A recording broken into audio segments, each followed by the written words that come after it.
जय माता रानी दोस्तों, नीता विक्रम चैनल में आपका स्वागत है। मैं हूं आपकी दोस्त नीता। माता रानी के नाम का जयकारा लगाएं, कमेंट सेक्शन में जय माता रानी ज़रूर लिखिए। जगदम्बे माँ आपकी सभी मनोकामनाएं पूरी कर देंगी, ऐसा मुझे पूर्ण विश्वास है। सभी नीता विक्रम चैनल के सदस्यों को और भाई बहनों को गुप्त नवरात्रि की हार्दिक शुभकामनाएं। सभी बड़े अपना आशीर्वाद बना के रखें, जिससे हमारा नीता विक्रम परिवार इसी तरह बढ़ता रहे। दोस्तों, 22 जून 2020 की तारीख से गुप्त नवरात्रि शुरू हो गई है और इसकी समाप्ति होगी 29 जून 2020 को।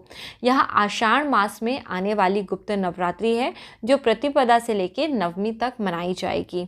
इसका विशेष महत्व है। इस समय पे दोस्तों 3 काम करने से आप अपनी कोई भी इच्छा पूरी कर सकते हैं।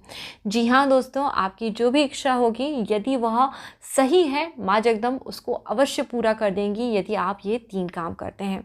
पूर्ण विश्वास के साथ ये वीडियो मैं आपको दे रही हूँ, क्योंकि मैं चाहती हूँ आपके सभी काम बने, आपके जीवन में कोई भी विघ्न बाधा ना आए। इसलिए दोस्तों जल्दी से नीता विक्रम चैनल को सब्सक्राइब करिए। वीडियो के नीचे बने हुए लाल रंग के सब्सक्राइब के बटन को प्रेस करिए, बाजू बनी हुई घंटी या बेल के आइकन को प्रेस करिए। निःशुल्क है दोस्तों, यहाँ आपको व्रत त्योहारों संबंधी सभी जानकारियाँ मिलती हैं। आज का वीडियो आपको ज़रूर पसंद आएगा, तो इसे लाइक करना और फैमिली फ्रेंड्स के साथ शेयर करना बिल्कुल मत भूलिएगा। दोस्तों, हर साल में हम 4 नवरात्रि मनाते हैं। 2 नवरात्रि हम धूमधाम से मनाते हैं, जिसमें है चैत्र नवरात्रि और शारदीय नवरात्रि, और 2 नवरात्रि हम गुप्त रूप में मनाते हैं, माघ मास की नवरात्रि को और आषाढ़ मास की नवरात्रि को। दोस्तों, नवरात्रि गुप्त नवरात्रि का विशेष महत्व होता है। इसमें तंत्र मंत्र की साधना करी जाती है, 10 महाविधाओं का पूजन करा जाता है। इसलिए कई बार गृहस्थ लोग इस नवरात्रि को मनाने से संकोच करते हैं। पर दोस्तों, ऐसा कोई ज़रूरी नियम नहीं है कि केवल आप इसमें तंत्र मंत्र की साधना या 10 महाविधाओं की भी पूजा करें। जो लोग भी गृहस्थ हैं वो इन नवरात्रियों को मना सकते हैं और माता रानी के 9 रूपों का पूजन करके, जैसे विधिवत आप शारदीय नवरात्रि करते हैं, वैसे ही पूजन करके ये नवरात्रि भी आप मना सकते हैं। जैसे हम नियमों का पालन करते हैं, खान पान में परिवर्तन करते हैं, वही परिवर्तन आपको इस नवरात्रि में भी करना चाहिए, जिससे कि आपको विशेष फल की प्राप्ति होती है। पर दोस्तों, आज का वीडियो बहुत खास है, क्योंकि आज मैं आपको बताऊंगी इच्छा पूर्ति के लिए 3 काम गुप्त नवरात्रि में जो आप सबको कर लेने हैं। पहला काम, आप सभी को इन नवरात्रि में भी दोस्तों, यदि आप व्रत उपवास कर रहे हैं तो बहुत अच्छी बात है, क्योंकि माता रानी का जप तप ध्यान उपवास सभी को करना चाहिए। परंतु जो भाई बहन इस समय पे व्रत उपवास नहीं कर रहे हैं, उन्होंने स्थापना नहीं करी हुई है, माता रानी का कलश स्थापित नहीं करा है, फिर भी वो अपने घर में इन नवरात्रि में जाप ज़रूर करें। जाप आपको दोस्तों विशेष समय पे करना है, जिससे कि आपको उसका अद्भुत फल प्राप्त हो सके। जैसा कि नवरात्रि में रात का विशेष महत्व होता है, तो इन नवरात्रियों में आपको रात के समय, यदि आपकी कोई विशेष मनोकामना है, कोई तकलीफ है, किसी भी तरह की माता रानी से आपको प्रार्थना करनी है, वो पूरी हो जाए, तो आप रात के समय पे जाप करिएगा। समय मैं आपको बता रही हूँ, रात में 9 बजे से लेके 1 बजे के बीच में आप इस जाप को कभी भी कर सकते हैं, पर कोशिश करिए इन 9 दिनों में वो समय एक ही रहे। यदि दोस्तों आप पहले दिन नहीं कर पाए, तो आप दूसरे दिन से शुरू कर लीजिए। जब भी आप ये वीडियो देख रहे हैं, आप तभी से वो जाप शुरू कर लीजिए। जाप आप 5 दिन करिए, 3 दिन करिए, 7 दिन करिए, जितना आपसे बन पाए उतने दिन आप जाप करिए। आपको जाप किस संख्या में करने हैं? यदि आप माला से जाप कर रहे हैं तो आप 3 माला करिए, कम से कम दोस्तों 3 माला तो करिए ही करिए। 5 माला कर सकते हैं, 11 माला कर सकते हैं, या उससे ज़्यादा जितनी भी माला आप जाप करना चाहें उतनी माला जाप करें। अब जो लोग माला से जाप नहीं करते, वो केवल बोल के अपने मंत्र का जाप करते रहते हैं, वो कम से कम आधा घंटा 1 घंटा जाप करें, तभी आपको उसका उत्तम फल मिलेगा। क्योंकि दोस्तों आधा घंटा में कम से कम 4 या 5 माला हो जाती हैं, इसलिए मैं आपको समय के हिसाब से बता रही हूँ। मंत्र आप लिख लीजिए, ओम ऐं ह्रीं क्लीं नमश्चंडिकाय। ओम ऐं ह्रीं क्लीं नमश्चंडिकाय। इसके अलावा जो लोग भी नवार्ण मंत्र का जाप करना चाहते हैं, वो नवार्ण मंत्र का जाप कर लें। ओम ऐं ह्रीं क्लीं चामुंडाय विच्चे।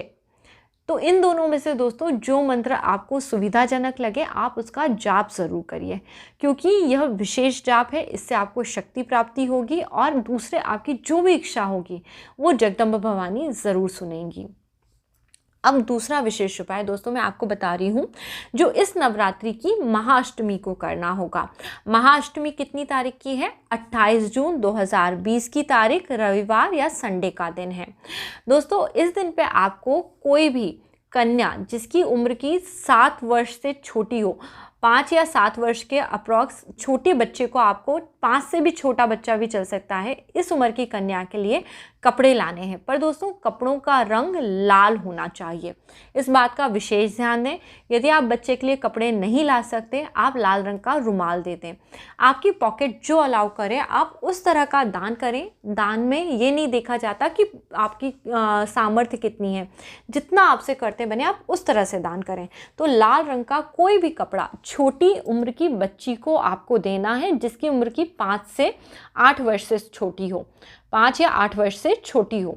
और साथ में आपको देना है एक पान। दोस्तों सभी को पान बहुत ही आसानी से मिल जाता है, पर यहाँ पे आपको लाना है पान का पत्ता। पान के पत्ते के अंदर आपको 2 फूल वाली लौंग रखनी है। कैसी लौंग रखनी है? जिसमें फूल बना रहता है, ऊपर से साबुत लौंग होती है।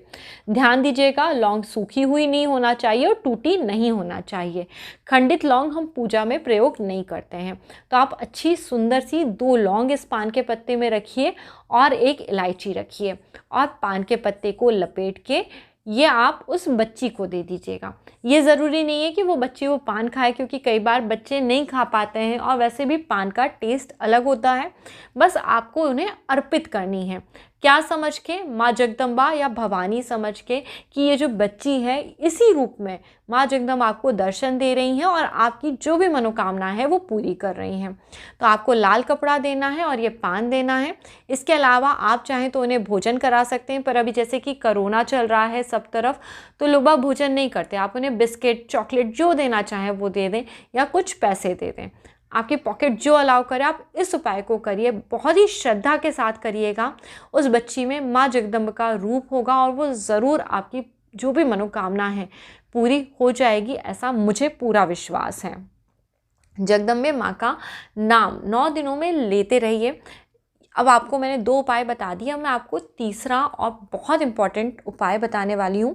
दोस्तों नवरात्रि के दिनों में दुर्गा सप्तशती के पाठ का विशेष फल प्राप्त होता है। तो यदि आप व्रत उपवास नहीं भी कर रहे हैं तो भी किसी एक दिन समय निकाल के आप दुर्गा सप्तशती का पाठ करिए। दुर्गा सप्तशती का जो लोग पाठ नहीं कर पा रहे उनके लिए एक दूसरा ऑल्टरनेट है कि वो अर्गला स्तोत्र का पाठ करें 5 बार। दोस्तों यदि आप सप्तशती का पाठ नहीं कर पा रहे हैं तो आप महाअष्टमी के दिन पे रात में, यानी रात के समय में, जैसे मैंने बताया कि पूजा करना विशेष फल देता है, तो आप जिस दिन भी अष्टमी की तिथि है उस दिन पे जब रात के समय, आप दिन में तो आप कन्या को दान दे दें और रात में अर्गला स्तोत्र का कम से कम 5 बार पाठ कर लीजिए।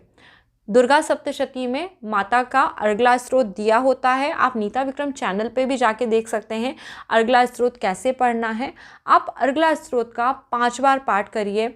आपकी वैवाहिक समस्या, नौकरी पाने की समस्या, पैसे रुपए की समस्या, जो भी आपकी इच्छा होगी, लव मैरिज करनी हो, कैसी भी इच्छा होगी ना, हर इच्छा पूरी हो जाएगी। माँ जगदम्ब आपके लिए जो भी अच्छा होगा वो सबसे अच्छा करके देंगी। और दोस्तों जब भी आप कोई मनोकामना रखें, हमेशा भगवान से यही बोलना चाहिए, आप मुझे वो दीजिए जो मेरे लिए सबसे अच्छा हो। कभी भी भगवान से पूजा पाठ करते समय हठवश हमें कोई चीज़ नहीं मांगनी चाहिए, वरना हो सकता है हमें उसके विपरीत परिणाम देखने के लिए मिले। जो लोग भी माँ जगदम्ब को अपनी आराध्य मानते हैं, जगदम्बे माँ का दिन भर जयकारा लगाएं, दिन भर उनका जाप करें, उनका स्मरण करें। ऐसा करने से माँ जगदम्ब अत्यंत प्रसन्न होती हैं और अपने भक्तों की सभी मनोकामनाएं पूरी कर देती हैं। इन 9 दिनों में माँ जगदम्ब का दोनों समय संध्या करिए, पूजन करिए। हो सके तो नॉनवेज, मांस मदिरा से दूर रहिए। प्याज लहसुन वाला खाना भी मत खाइए, ये तामसिक भोजन में आता है। जो लोग कोशिश कर सकते हैं वो इन दिनों में ब्रह्मचर्य व्रत का पालन करें और माँ जगदम्बा की नियमित पूजा करिए। आप यदि कोई विशेष अनुष्ठान नहीं भी कर पाते तो माँ जगदम्बा के पाठ करिए, नियमित पूजा पाठ जो आपसे बन सकता है वो करिए और इस तरह से माता रानी के प्रति भक्ति भावना बना के रखिए। गुप्त नवरात्रि में माँ जगदम्बा आपका कल्याण करेंगी। इन 3 कामों को करने से आपकी इच्छा पूर्ति अवश्य होगी, ये मैं भरोसे के साथ कह रही हूँ। आप भी माँ जगदम्बा में विश्वास बना के रखिए। आप सभी को फिर से गुप्त नवरात्रि के पर्व की हार्दिक शुभकामनाएं। वीडियो पसंद आया तो इसे लाइक करना और फैमिली फ्रेंड्स में सबके साथ शेयर करना बिल्कुल मत भूलिएगा। अगली बार फिर आपसे मिलूंगी, तब तक के लिए जय माता रानी दोस्तों।